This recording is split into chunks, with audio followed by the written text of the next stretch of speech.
Bom dia, queridos, na presença de Deus. Graças a Deus, estamos aqui hoje com o capítulo de número 3.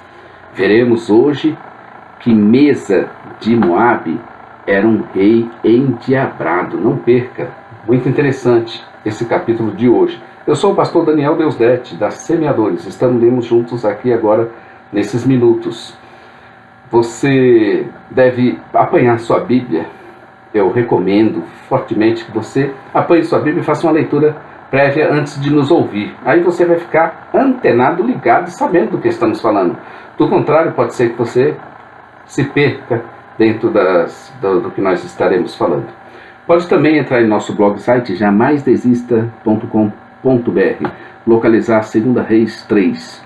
E lá você vai ter a parte escrita dessa narrativa com textos, áudios, obviamente com texto, né? Áudios, vídeos, com explicações, com gráficos, tabelas, ilustrações e com texto bíblico segmentado, para você facilitar a sua leitura. Dentro da nossa divisão proposta, conforme já temos explicado e explicamos todos os dias, que se faz necessário para situar o leitor ou situar o ouvinte dentro daquilo que estamos falando, nós nos encontramos na segunda parte da junção de 1 Reis com 2 Reis. Nós juntamos os dois livros, 47 capítulos, e estamos na segunda parte, que é a monarquia dividida. E nós estamos no período que nós estamos vendo em Israel. E agora nós estaremos vendo o reinado de Jorão, a partir do capítulo 3 até o capítulo de número 8.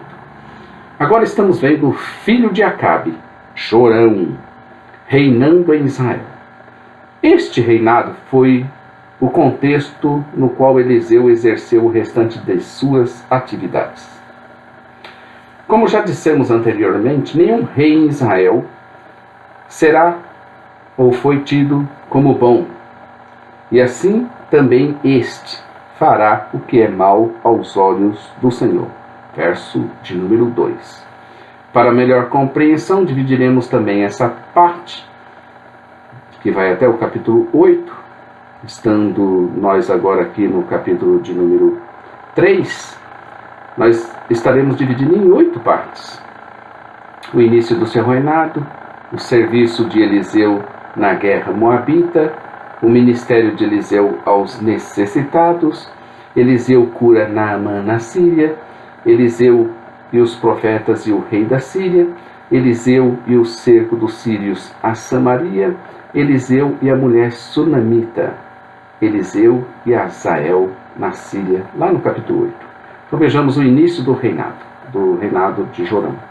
Seu reinado foi marcado por uma reforma menor, mas também por uma recusa em obedecer às prescrições para a adoração correta no templo em Jerusalém. Fez o que era mal aos olhos do Senhor, verso 2. Mas ele fez uma coisa boa, ele tirou a coluna de Baal.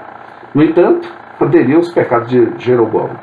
Em Reis, a instituição de um sistema de culto rival ao de Jerusalém é chamada repetidamente de pecado de Jeroboão, que isso nasceu lá com Jeroboão.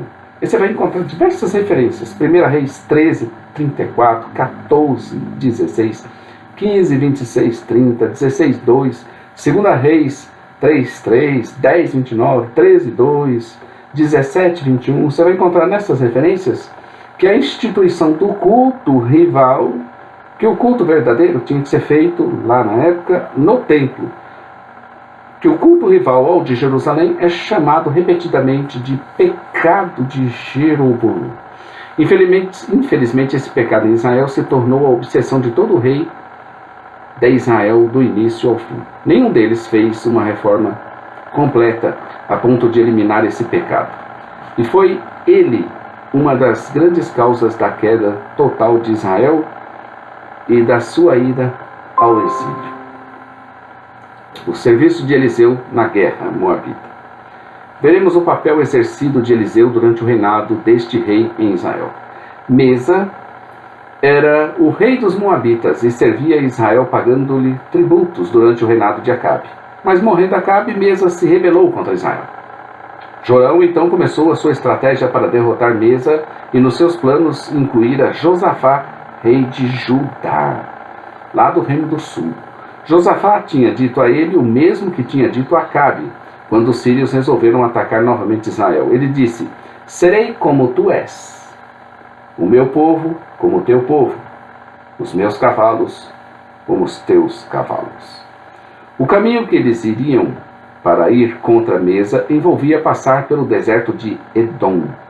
Assim saíram os 3 reis de Israel, o rei de Judá, o rei de Israel Jorão, o rei de Judá, que nós estamos vendo, e de Edom, para irem pelejar contra os moabitas. No deserto não acharam água e a situação ficou complicada a ponto de se desesperarem, dizendo: Senhor, nos trouxeste, nós 3, os 3 reis, para nos entregarem à mesa de Moabe? Josafá, o rei de Judá, então perguntou a eles se no meio deles não haveria algum profeta. Josafá gostava de consultar profetas, hein? Para irem após ele, para saberem o que poderiam fazer. Foi a mesma pergunta que ele fizera antes de sair da peleja, onde Acabe acabou morrendo. Lembra-se quando consultaram um monte de profeta? E todos foram unânimes em dizer: Acabe, vai em paz, que você voltará em paz. E um dos profetas, depois instigado por eles para falar a verdade, falou a verdade, Micaías, né? Falou a verdade de que via o exército disperso de Israel sem rei. Quer dizer, o rei estaria morrendo. Não acreditaram nele, prenderam ele e foram para a batalha. Mas na batalha, um soldado, ainda os soldados tentaram localizar o rei de Israel, que estava camuflado. Não localizaram, acharam Josafá, o rei de Judá, não mataram na sua carruagem real, que poderiam muito bem ter confundido. Naquele calor da batalha ainda preservaram a vida dele.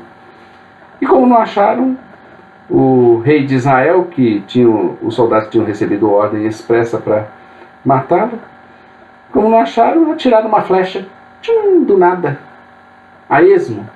E essa flecha foi e acertou bem no vão da proteção que estava Acabe. Na sua armadura tinha uma proteção, ele bem no vão, e acertou e feriu mortalmente Acabe.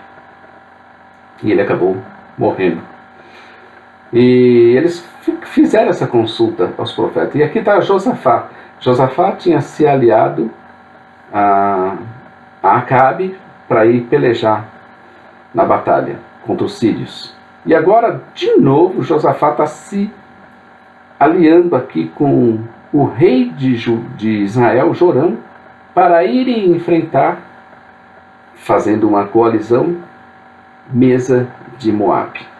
A situação deles estava difícil em meio ao deserto de Edom, e lhes faltava água para eles e seus animais. Adiante deles havia o inimigo, Mesa, o rei dos Moabitas. Um dos servos do rei de Israel é que se lembrou de um profeta, Eliseu, filho de Safate, que era servo pessoal de Elias. E assim se achegaram a ele, mas Eliseu não fez grande caso disso, não. Ainda os enviou de volta para consultarem os profetas dos pais dele. Vai consultar os profetas dos seus pais. Todos sabidamente incapazes de darem uma palavra de Deus. Andar com Deus não é de qualquer jeito, não. Você se diz profeta aí, está falando coisas do Senhor, mas toma cuidado, tá? Porém, o rei de Israel disse que não iria consultar ninguém. Até o rei de Israel já sabia que aqueles profetas só falavam profetadas. Senão o Senhor. Eu não quero saber desses profetas, não. Eu quero saber do Senhor. E Eliseu, então, resolveu atendê-los por amor a Josafá. Josafá, não sei que tolice é essa de Josafá se aliançar com Israel nesse sentido. E Josafá, o rei de Judá. Se não fosse isso, ficariam sem a palavra de Deus. Para falar a palavra de Deus, Eliseu solicita um tangedor que tocasse e assim criasse um clima adequado para ele profetizar. É como se ele estivesse fazendo um culto e no meio do culto aquele louvor e Eliseu, adorando a Deus, recebe as profecias. Tá, 1 Samuel 10, 5, 6. E assim fez e profetizou e disse a palavra de Deus a eles. Boas palavras. Primeiro, aquele lugar se encheria de águas e ninguém mais teria essa necessidade. Segundo, lhes daria vitórias sobremesa. A princípio, os moabitas tinham imaginado que os reis de Israel, de Judá e de Edom tinham lutado entre si e que estavam enfraquecidos, pois tinham visto as águas banhadas de sangue. Mas não era sangue, não, e sim uma coloração especial daquelas águas devido aos arenitos de Edom. Gênesis 25, 30. Eles se confundiram, olharam lá aquela cena e achou que eles tinham brigado entre si. Quando chegaram ao acampamento dos 3 reis, imaginando o enfraquecimento deles, se deram mal. E aí a coalizão perseguiu eles de uma tal maneira que fugiram. Não satisfeito, juntou consigo mesmo ainda 700 homens para irem contra Edom, mas não prevaleceram, o que obrigou Mesa a fazer algo terrível que acabou pondo fim àquele conflito. Ele sacrificou o seu filho primogênito para induzir o deus Quemos a livrar os moabitas da derrota certa. Somente esse detalhe já serve para demonstrar quão perverso e maligno era Mesa, o rei dos moabitas. Você já pensou? Ele pegou lá nos muros, lá em cima, sacrificando o seu filho. Aquela cena daquele sacrifício em cima do muro revelou toda a maldade e mente doentia daquele homem e de seu povo que estava todo entregue ao mal. Os israelitas, vendo isso, se retiraram dali e voltaram para casa. Esse rei é mesmo endiabrado, hein? E serviam deuses estranhos e estava ali oferecendo seu filho, seu primogênito, para que eles pudessem ter vitória contra Israel.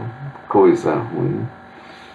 Amanhã estaremos aqui com o capítulo de número 4 de 2 Reis, que tem 44 versículos. Veremos Eliseu e as maravilhas do Senhor. Eita, vai ser muito bom, ó. Não perca, hein? Então, todos os dias estamos aqui. Esse é o canal da Semeadores. Curte aí nosso vídeo, dá ok, comente, espalhe, divulgue, compartilhe, inscreva-se no nosso canal, nos ajude aí, fornecendo, compartilhando esse canal. Também conheça a nossa loja virtual, semeadores.com.br. Todos os dias aqui estaremos nós, até completarmos todas as Escrituras. É um prazer estar com você. Maranata, ora, ora, vem, Senhor Jesus. Queridos, um bom dia na presença de Deus.